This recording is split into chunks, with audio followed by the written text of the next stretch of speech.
नमस्कार, मैं हूं अभय कुमार। आप देख रहे हैं ठोक तंत्र की खास पेशकश शिक्षा समाचार। शिक्षा समाचार में शिक्षकों से संबंधित, विद्यार्थियों से संबंधित, एजुकेशन डिपार्टमेंट से संबंधित हर तरह की बातें हम बताते हैं। तो शिक्षा समाचार हम शुरू कर रहे हैं और इसमें बहुत सारे अपडेट आए हुए हैं। विद्यालयों के निगरानी से लेकर स्कूल कॉलेजों में नामांकन और क्या विभाग के कोई आदेश का खिलाफत करना जुर्म है, कोर्ट ने दिया क्लीन चिट। तो हम नजर डालते हैं आज के शिक्षा समाचार पर। तो सबसे पहली खबर ले रहे हैं, सक्षमता परीक्षा पास, नियोजित शिक्षकों को पदस्थापना के लिए करना होगा इंतजार। जो अभी तक सूत्रों से खबर मिल रही है, जुलाई में पदस्थापना होगी। बिहार विद्यालय परीक्षा समिति की ओर से आयोजित पहले चरण की सक्षमता परीक्षा उत्तीर्ण नियोजित शिक्षकों की नए सिरे से पदस्थापना अब जुलाई में ही संभव होगी। इसके लिए सभी जिलों में चरणबद्ध तरीके से परीक्षा में सफल अभ्यर्थियों की काउंसलिंग कराकर स्कूलों में पदस्थापना किया जाना है। और इधर जो शिक्षा विभाग के अधिकारी हैं उनका बयान है, मुख्यालय की ओर से प्राथमिक मध्य विद्यालय व उच्च विद्यालय स्कूलों में कार्यरत संकुलवार एवं विषयवार स्वीकृत कार्यरत बल तथा रिक्त पद और वर्ग समूहवार नामांकित विद्यार्थियों की संख्या का ब्यौरा मांगा गया था, जिसे विभाग को उपलब्ध करा दिया गया है। अब विभाग ब्यौरा तैयार करा रही है और जिसके लेकर पहले भी खबर आई थी कि पहले स्कूलों से रिक्तियां मंगा ली जाएगी, उसके बाद भी इनका पदस्थापना हो पाएगा। और शिक्षा विभाग में बहुत बड़ा बदलाव आया है। पुराने एसीएस के पाठक के कई आदेशों को बदला गया है। अब स्कूल कॉलेजों की शिकायत तो शिक्षा विभाग व्हाट्सएप नंबर जारी किया है, जिसके लेकर खबर 2 दिनों से तैर रही है। अब धीरे धीरे स्थिति स्पष्ट हो रही है। राज्य में स्कूल कॉलेजों से जुड़ी शिकायतों के लिए शिक्षा विभाग टोल फ्री नंबर के बाद अब 5 व्हाट्सएप नंबर जारी किए हैं। स्कूल समय से नहीं खुल रहे हो या प्रधानाध्यापक शिक्षक समय पर नहीं आ रहे हो, तो संसाधन का अभाव हो या मध्याह्न भोजन से जुड़ी शिकायत हो, अगर विद्यालय में टॉयलेट नहीं है, पंखा नहीं है या किसी तरह की असुविधा हो, तो भी आप शिकायत कर सकते हैं। इसके लिए शिक्षा विभाग ने व्हाट्सएप नंबर जारी किया है। शिकायतकर्ता से संबंधित फोटो, जो अगर शिकायत है उसे संबंधित फोटो वीडियो भी संबंधित नंबर पर व्हाट्सएप किए जा सकते हैं। दर्ज होने के बाद शिकायतों की जांच होगी, उस पर कार्रवाई की जाएगी।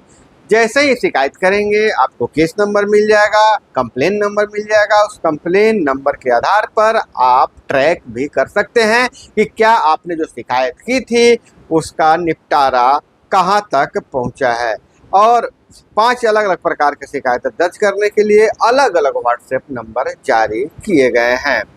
सरकारी स्कूलों में आधारभूत संरचना से संबंधित शिकायतें व्हाट्सएप नंबर 9222906201 पर की जाएगी।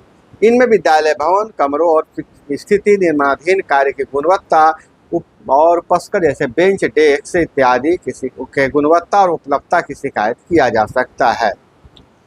छात्र छात्राओं के लिए अलग शौचालय है कि नहीं, और पेयजल की सुविधा है कि नहीं, विद्युत कनेक्शन है कि नहीं, पंखा, ट्यूबलाइट, बल्ब की उपलब्धता, चारदीवारी की उपलब्धता से जुड़ी शिकायतें शामिल है। और सरकारी स्कूलों में गुणवत्तापूर्ण शिक्षा से संबंधित शिकायत के लिए व्हाट्सएप नंबर 9222906202। अब पहले वाले पूरे नंबर सेम थे। पहले वाले में नंबर 1 था जिसमें संबंधित आधारभूत संरचना की शिकायत की जा सकती, संरचना की शिकायत की जा सकती थी। अब दूसरा जो नंबर जारी किया गया है जिससे शिक्षा को लेकर आप शिकायत कर सकते हैं, सारे लास्ट में सिर्फ 2 कर दिया, 1 की जगह पर 2 है।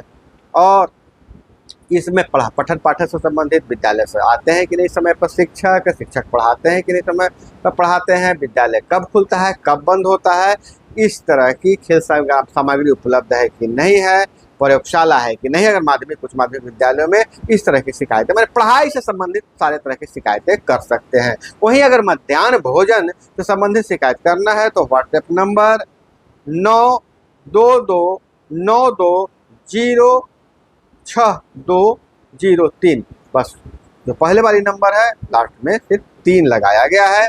शिकायत की जाएगी जिसमें मध्याह्न भोजन की गुणवत्ता और मध्याह्न भोजन मेन्यू के अनुसार मिल रहा है कि नहीं मिल रहा है, साफ सफाई की है कि नहीं है, इस तरह से आप शिकायत कर सकते हैं। अब बात करते हैं जो चौथे व्हाट्सएप नंबर की, जो विश्वविद्यालय और महाविद्यालय से संबंधित है, उसमें आप शिकायत कर सकते हैं। नंबर सिर्फ वही है, सिर्फ अंत में अंत वाला नंबर 4 हो गया है, मतलब 9229206204। इसमें विश्वविद्यालय महाविद्यालय से संबंधित शिकायत कर सकते हैं। वही 5वां जो व्हाट्सएप नंबर जारी किया गया है, स्कूली बच्चों को मिलने वाली साइकिल, पोशाक, छात्रवृत्ति, पाठ्य पुस्तक संबंधित शिकायत दर्ज कर सकते हैं।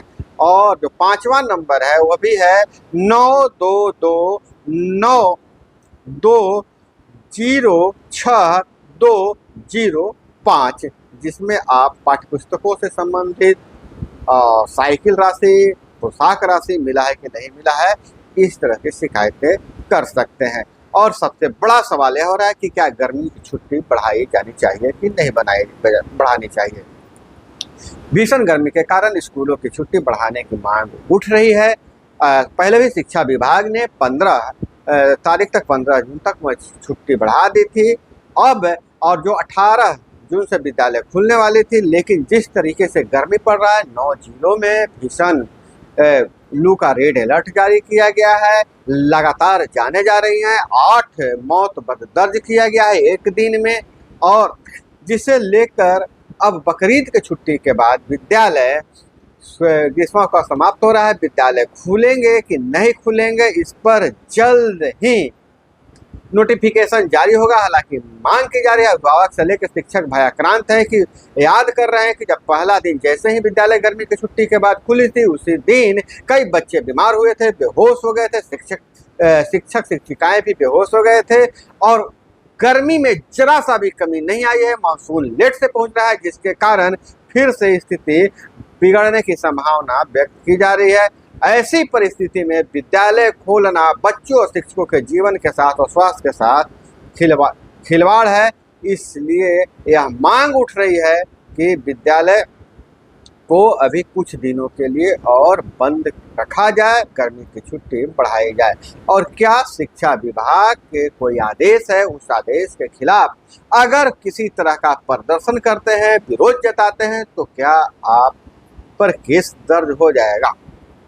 और आपको यह अधिकार है कि नहीं अधिकार है, तो कोर्ट ने साफ कर दिया है कि शिक्षा विभाग के उच्च अधिकारियों की मनमानी नहीं चलेगा।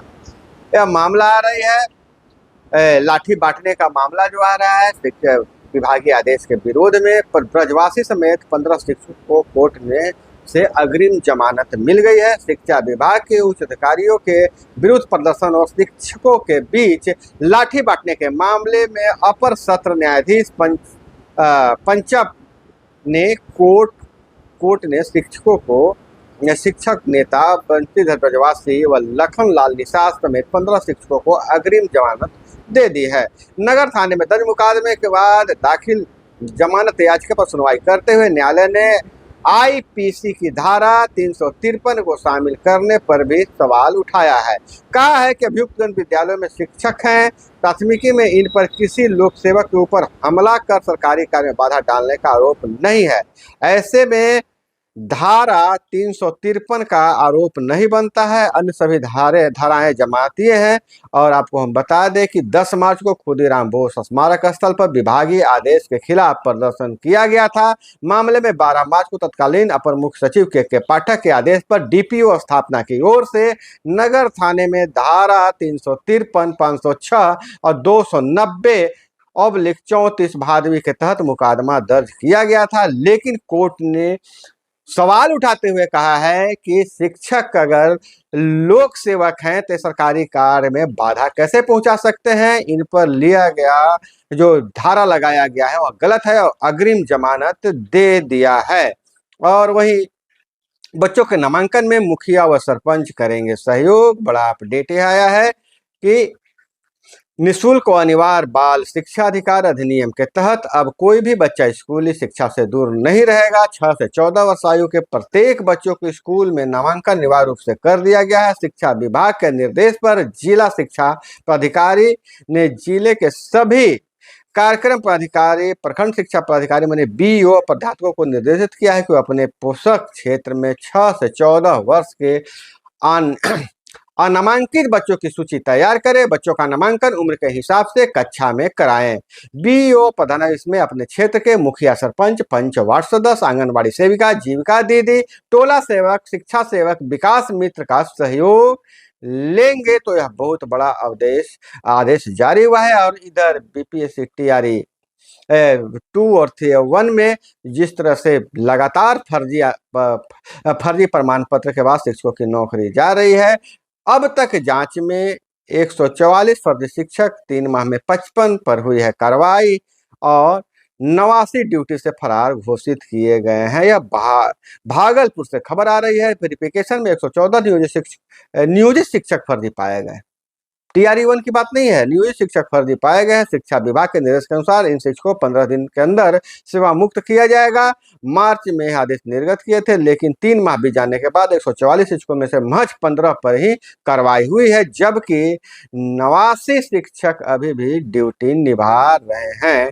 और इधर अब शिक्षा विभाग के अधिकारी स्कूल नहीं जांचेंगे। जिला अधिकारी की ओर से नामित अधिकारी ही विद्यालयों का निरीक्षण करेंगे। और स्कूल में दंगे और तोड़फोड़ के बारे में पढ़ाना जरूरी नहीं है। गुजरात दंगों से जुड़ी चीजों को किताबों से हटाने पर एनसीईआरटी चीफ बोले हैं। जैसा कि आपको पता है कि जिसकी सरकार रहती है, विद्यालयों के शिक्षा में बदलाव, सिलेबस में बदलाव करते हैं और जो पहले से पढ़ाए जा रहे थे एनसीईआरटी में खास करके नफरत पढ़ाई जा रही थी, दंगों का के बारे में पढ़ाया जा रहा था, अयोध्या में राम जन्मभूमि को बाबरी मस्जिद पढ़ाया जा रहा था, तो इस पर अब इस सारे चीजों को हटा दिया गया है। वही अतिथि शिक्षकों ने एसीएस को लिखा है पत्र, कहा है जीविकोपार्जन न छीना जाए। उन्होंने अपने लिए न्याय मांगा है। और जो पेपर लीक मामले में नीट के दोषियों को सख्त सजा दी जाएगी, यह बिहार सरकार का बयान है और नीट का भी बयान है। तो दोस्तों, यह थी वो तमाम खबरें जिसे आपको जानना जरूरी था। इसी तरह से खबरों के लिए जुड़े रहिए हमारे साथ। चैनल पे नए हैं तो चैनल को सब्सक्राइब कर लीजिए। वीडियो पसंद आए तो लाइक किए बिना नहीं जाइएगा। मिलते हैं अगले वीडियो में। जय हिंद, वंदे मातरम।